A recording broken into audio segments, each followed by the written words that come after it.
Parents ask me a lot about how much privacy they should give their children on the internet versus how much monitoring they should do, how much checking they should do.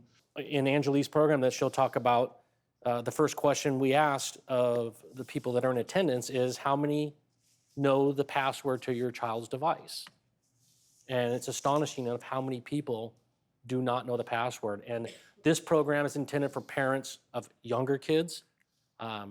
So we're talking 10, 11, 12-year-old kids, and they have their phone locked. But it's a fine line because kids communicate on apps. They don't text like we do because people are going to see that. So they communicate on apps.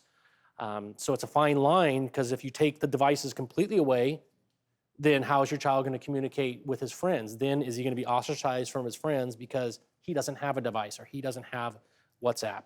So I think the biggest message is to have that talk that your child knows that they can come to you if anything happens.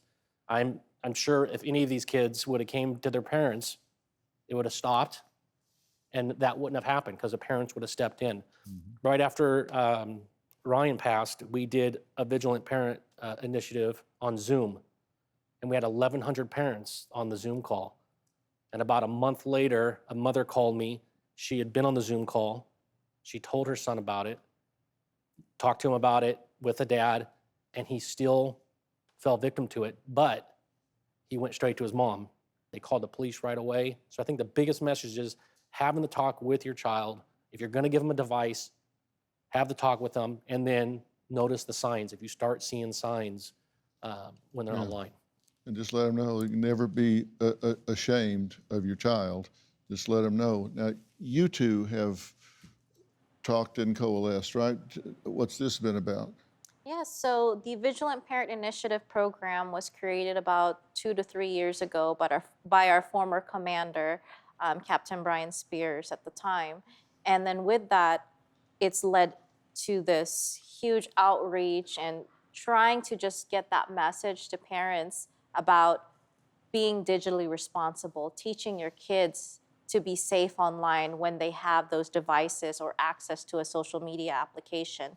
As time moved forward, in Ryan's case and Pauline's, she wanted to become an active participant to tell her story. And since then, we've been working together to get that message out to every parent that we reach in San Jose and our local area.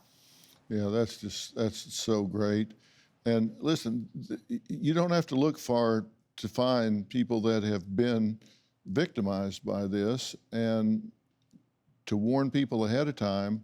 I mean, it's could well save this kid's life that you're talking about. Do you have a story or a question for me? Click the link in the description and tell me what in the world is going on.